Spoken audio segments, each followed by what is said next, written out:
திமுக கூட்டணியிலிருந்து காங்கிரஸ் நீக்கம். இந்தியா கூட்டணியில் அதிரடி மாற்றம். ஸ்டாலின் அவசர ஆலோசனை. 2026 தமிழக சட்டமன்ற தேர்தலை முன்னிட்டு திமுக தலைமை மேற்கொண்டு வரும் அதிரடியான கூட்டணி வியூகங்கள் அக்கட்சியின் தற்போதைய கூட்டணி கட்சிகளிடையே பெரும் பரபரப்பையும் கலக்கத்தையும் ஏற்படுத்தி வருகிறது.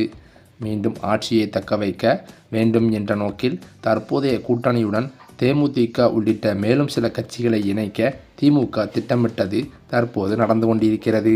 இந்த காரணங்களினால் ஏற்கனவே கூட்டணியில் உள்ள கட்சிகளுக்கு ஒதுக்கப்படும் தொகுதிகளின் எண்ணிக்கை கணிசமாக குறையும் சூழலும் உருவாகியிருக்கிறது. தொகுதி பங்கீடு தொடர்பாக முதற்கட்டமாக இந்திய யூனியன் முஸ்லீம் லீக் கட்சியுடன் திமுக பேச்சுவார்த்தை நடத்தியது. கடந்த முறை 3 தொகுதிகளில் போட்டியிட்ட அந்த கட்சியானது இந்த முறை 5 இடங்களை கோரிய போதிலும் திமுக தரப்பில் 2 தொகுதிகள் மட்டுமே ஒதுக்க முடியும் என்று கராராக தெரிவிக்கப்பட்டதாக தெரிகிறது. அது மட்டுமில்லாமல் குறிப்பாக தேமுதிக போன்ற புதிய கட்சிகள் உள்ளே வருவதால் காங்கிரஸ், விடுதலை சிறுத்தைகள், கம்யூனிஸ்ட் கட்சிகள் மற்றும் மதிமுக ஆகியவற்றுக்கு கடந்த தேர்தலை விட குறைவான இடங்களே ஒதுக்கப்பட வாய்ப்பிருக்கிறதாம். கூடுதல் இடங்களை எதிர்பார்த்து பல கட்சிகள் காத்திருந்த நிலையில் திமுகவின் இந்த விட்டுக் கொடுக்கும்படி கோரும் அணுகுமுறை கூட்டணி கட்சிகளின் 2ஆம் கட்ட தலைவர்களிடையே அதிருப்தியை ஏற்படுத்தியிருக்கிறதாம். இருப்பினும் முதல்வர் மு.க.ஸ்டாலின் தலைமையிலான திமுக வலுவான மெகா கூட்டணியை அமைப்பதன் மூலம் எதிர்த்தரப்பு வாக்குகளை பிரிப்பது தவிர்க்கவும் வெற்றியை உறுதி செய்யவும் இந்த வியூகத்தை கையில் எடுத்துள்ளதாம். தொகுதி பங்கீடு இறுதி செய்யப்படும் போது இந்த அதிருப்திகள் தீர்க்கப்படுமா அல்லது கூட்டணியில் விரிசல் ஏற்படுமா என்பது வரும் வாரங்களில்தான் தெரிய வரும். ஏனென்றால் தமிழக அரசியலில் இந்த நிலவும் இந்த இழுபறி நிலை தேர்தல் களத்தை இப்போதே சூடாக்கியிருக்கிறது என்றே சொல்லலாம். அதிமுக கூட்டணியில் தேமுதிகவிற்கு 10 சட்டமன்ற தொகுதிகள் மற்றும் ஒரு ராஜ்யசபா சீட் வழங்க உடன்பாடு எட்டப்பட்டுள்ளதாகவும் சொல்லப்படுகிறது. இந்த கௌரவமான எண்ணிக்கையிலான இடங்கள் வழங்கப்படுவதால் தேமுதிக நிர்வாகிகள் மற்றும் தொண்டர்கள் மத்தியில் உற்சாகமும் ஏற்பட்டுள்ளது. திமுக கூட்டணியில் தேமுதிக இணையக்கூடும் என்று பரவலாக பேசப்பட்ட சூழலில் சீட் எண்ணிக்கையில் ஏற்பட்ட இழுபறி காரணமாகத்தான் அந்த தரப்பில் முட்டுக்கட்டை விழுந்ததாக தெரிகிறது. கட்சியின் எதிர்காலத்தை கருத்தில் கொண்டு மாவட்ட செயலாளர்களின் கருத்துக்களுக்கு மதிப்பளித்து அதிக இடங்களை ஒதுக்க முன்வரும் அதிமுக பக்கம் பிரேமலதா விஜயகாந்த் சாய்ந்துள்ளதாக அரசியல் விமர்சகர்களும் கூறி வருகின்றனர். பிரதமர் மோடி தமிழகத்திற்கு வருகை தர இருக்கும் நிலையில் இன்னும் ஓரிரு நாட்களில் இந்த கூட்டணி அதிகாரப்பூர்வமாக அறிவிக்கப்பட வாய்ப்பிருக்கிறதாம். அதிமுக, பாமக, பாஜக உள்ளிட்ட கட்சிகள் ஏற்கனவே ஒரு வலுவான அணியாக தென்படும் வேளையில் தேமுதிகவின் வருகை அந்த கூட்டணியின் பலத்தை மேலும் அதிகரிக்கும் என்றேதான் எதிர்பார்க்கப்படுகிறது. இது வரவிருக்கும் தேர்தலில் ஒரு மிகப்பெரிய அரசியல் மாற்றத்தை ஏற்படுத்துமா என்பதை நாம் அனைவருமே பொறுத்திருந்துதான் பார்க்க வேண்டும். இதற்கிடையில் கடந்த 5 ஆண்டு காலமாக திமுகவானது பல்வேறு நலத்திட்ட உதவிகளையும் பல்வேறு நலத்திட்டங்களையும் மகளிர் உரிமைத்தொகை இதுவாறான பல்வேறு நலத்திட்டங்களை செய்து தனது வெற்றி பாதையில் பயணித்துக் கொண்டிருக்கும் நிலையில் வருகின்ற தேர்தலிலும் திமுக கூட்டணிதான் அபார வெற்றி பெறும் என்று பல்வேறு கருத்து கணிப்பு முடிவுகளும் வெளியாகி வருகிறது. மறுபக்கம் பார்த்தால் ஏற்கனவே ஓபிஎஸ்ஸுடன் இணைந்து செயல்பட்ட அமமுக பொதுச்செயலாளர் டிடிவி தினகரன் கூட்டணிக்குள் நுழைந்துவிட்ட நிலையில் ஓபிஎஸ் விவகாரத்தில் எடப்பாடி பழனிசாமி இதுவரை முரண்பட்டே வந்திருக்கிறார். ஓபிஎஸ்ஸை மீண்டும் அதிமுகவிலோ அல்லது கூட்டணியிலோ சேர்க்க இடமே இல்லை என்று அவர் திட்டவட்டமாக தெரிவித்து வந்த நிலையில் இப்போது டெல்லியின் தலையீட்டால் காட்சிகள் மாறத் தொடங்கியதாகவும் கூறப்படுகிறது.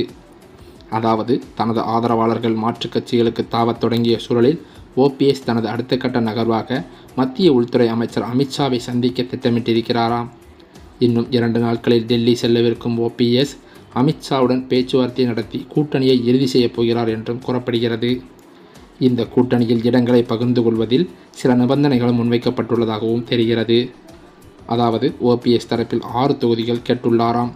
ஆனால் தான் நேரடியாக போட்டியிடப் போவதில்லை என்றும் மாநிலம் தழுவிய பிரச்சாரத்தில் ஈடுபடப் போவதாகவும் தெரிவித்திருக்கிறார். ரவீந்திரநாத்திற்கு பெரியகுளம் தொகுதியை மட்டும் கண்டிப்பாக தர வேண்டும் என்றும் கேட்டுள்ளாராம். பிப்ரவரி 1ஆம் தேதி பிரதமர் மோடி தமிழகம் வரும்போது அவருடன் ஓபிஎஸ் ஒரே மேடையில் தோன்றும் வாய்ப்புகள் அதிகம் உள்ளதாகவும் கூறப்படுகிறது. அதே சமயம் இன்னொரு பக்கமோ குறிப்பாக தமிழக வெற்றிக் கழகத்தின் தலைவர் விஜய் போட்டியிடும் தொகுதியில் ஆளுங்கட்சியான திமுக நேரடியாக களம் காண முடிவு செய்துள்ளதாகவும் தகவல்கள் வெளியாகியிருக்கிறது. பொதுவாக கூட்டணி கட்சிகளுக்கு ஒதுக்கப்படும் செல்வாக்கு மிக்க தொகுதிகளிலேயே நட்சத்திர வேட்பாளர்கள் போட்டியிடுவது வழக்கம். இருப்பினும் விஜய் போட்டியிடும் தொகுதி ஒருவேளை கூட்டணி கட்சிக்கு ஒதுக்கப்பட்டிருந்தால் அங்கு திமுகவே நேரடியாக போட்டியிடும் வகையில் அக்கூட்டணி கட்சிக்கு மாற்றுத் தொகுதி ஒதுக்கப்படும் என்று கூறப்படுகிறது. இதன் மூலம் விஜய்க்கு எதிரான அரசியல் களத்தை திமுக மிக தீவிரமாக எதிர்கொள்ள தயாராகி இருக்கிறது என்றும் சொல்லப்படுகிறது. இந்த நேரடி போட்டி குறித்த அறிவிப்பு அரசியல் வட்டாரத்தில் பெரும் விவாதத்தை ஏற்படுத்தியிருக்கிறது. திமுக தனது தேர்தல் வியூகத்தின் ஒரு பகுதியாக விஜயின் அரசியல் வருகையை தொடக்கத்திலேயே பலமாக எதிர்கொள்ள திட்டமிட்டிருக்கிறதாம். இந்த நிலையில்தான் இளைஞர் மாநாடு என்பது விருதுநகர் மாவட்டத்தில் நடந்து கொண்டிருக்கிறது.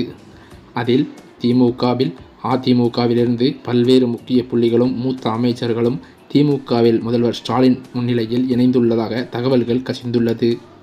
இந்த தகவலால் எடப்பாடி பழனிசாமி கடும் அப்செட்டில் இருந்து வருவதாகவும் அதிமுக தலைமையே பெரிய இடியில் இருந்துள்ளதாகவும் சொல்லப்படுகிறது. அது மட்டுமில்லாமல் தமிழக அரசியலில் இன்னும் சில மாதங்களில் நடக்கவிருக்கும் சட்டமன்ற தேர்தலை முன்னிட்டு கூட்டணி கணக்குகள் எதிர்பாராத திருப்பங்களை சந்தித்து வருகின்றன. குறிப்பாக தமிழக வெற்றிக் கழகத்தின் தலைவர் விஜய் வீசிய அரசியல் வலைக்குள் காங்கிரஸ் கட்சி சிக்கியுள்ளதாக தகவல்கள் வெளிவந்துள்ளது.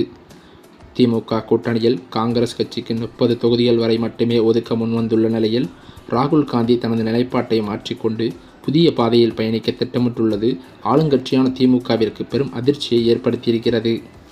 திமுக கூட்டணியில் 35 இடங்களை கோரிய காங்கிரசிற்கு திமுக தலைமை பிடிக்காமல் இழுபறி நீடித்து வருகிறது. அதே நேரத்தில் வலுவான வேட்பாளர்கள் மற்றும் நிதி ஆதாரங்களுக்காக தவித்து கொண்டிருக்கும் தவேகா காங்கிரஸை ஈர்க்க அதிரடி சலுகைகளை முன்வைத்துள்ளது. காங்கிரஸ் கட்சிக்கு 60 தொகுதிகள் வரை ஒதுக்கீடு செய்வதுடன் ஒரு துணை முதல்வர் பதவி மற்றும் 3 அமைச்சர் பதவிகளை வழங்க விஜய் தரப்பு சம்மதித்துள்ளதாகவும் கூறுகிறது. இந்த பிரம்மாண்டமான ஆஃபர் டெல்லி மேலிடத்தை சிந்திக்க வைத்திருக்கிறது என்றே சொல்லலாம். அது மட்டுமில்லாமல் தவேகாவுடன் கூட்டணி அமைத்தால் ஆட்சியில் அதிகார பங்கீடு கிடைக்கும் என்ற எதிர்பார்ப்பு ராகுல் காந்தியிடம் மாற்றத்தை ஏற்படுத்தியிருக்கிறதாம். நீண்ட காலமாக திமுகவின் நிழலிலேயே பயணிப்பதை விட ஒரு புதிய முயற்சியாக விஜயுடன் கைகோர்ப்பது காங்கிரசின் எதிர்காலத்திற்கு வலு சேர்க்கும் என்று ராகுல் காந்தி ஆலோசித்து வருவதாகவும் சொல்லப்படுகிறது. இது தொடர்பான ரகசிய பேச்சுவார்த்தைகள் ஏற்கனவே தொடங்கிவிட்ட நிலையில் காங்கிரஸ் நிர்வாகிகள் மத்தியில் உற்சாகம் ஏற்பட்டுள்ளது. இந்த சூழ்நிலையில்தான் திமுகவின் பிடியில் இருந்து காங்கிரஸ் கட்சி விடுபட்டு தவேகா பக்கம் சாயத் தொடங்கியிருப்பது முதல்வர் ஸ்டாலின் அவர்களிடம் காங்கிரசின் மூத்த நிர்வாகிகள் பலரும் நேரடியாக சென்று திமுகவில் இணைந்து வருவது பேரதிர்ச்சியை ஏற்படுத்தியுள்ளது. அது மட்டுமில்லாமல் காங்கிரஸானது தமிழகத்தில் காலூன்ற முடியாத அளவிற்கு காங்கிரஸ் கட்சியே இல்லாமல் போய்விடும் அளவிற்கு காங்கிரசின் நிர்வாகிகள் தற்போது திமுகவில் இணைந்து வருவது ராகுல் காந்திக்கு பெரிய தலைவலியாகவே பார்க்கப்படுகிறது. இந்த சூழ்நிலையில்தான் கூட்டணி பேச்சுவார்த்தையில் பங்கீடுகள் தொகுதி குறையும் என்று எதிர்பார்த்து வந்த நிலையில் கணிசமான அளவு காங்கிரசிற்கும் தொகுதிகள் குறையத்தான் ஒதுக்கி இருக்கிறார்கள் என்று எதிர்பார்த்த காங்கிரஸ் நிர்வாகிகள் திமுகவில் இணைய முடிவெடுத்திருப்பதாக காங்கிரஸ் வட்டாரங்களில் தகவல்கள் வெளியாகியுள்ளது. இப்படிப்பட்ட சூழ்நிலையிலோ தற்போது வரை இந்தியா கூட்டணியில் காங்கிரஸானது உறுதிப்படுத்தப்படாத நிலையில் தொகுதி பங்கீடு விவகாரமானது செயல்பட்டு கொண்டிருக்கிறது. இதன் காரணத்தினால் இந்தியா கூட்டணியில் காங்கிரஸானது முன்னும் பின்னுமாக முரண்பாடோடு இருந்து வருவதாக திமுக வட்டாரங்களில் தகவல்கள் வெளியாகியுள்ளது. இதன் காரணத்தினால் இந்தியா கூட்டணியிலிருந்து காங்கிரஸ் எப்போது வேண்டுமானாலும் விலகலாம் என்றும் தலைமை வட்டாரத்தில் தகவல்கள் வெளியாகியுள்ளது.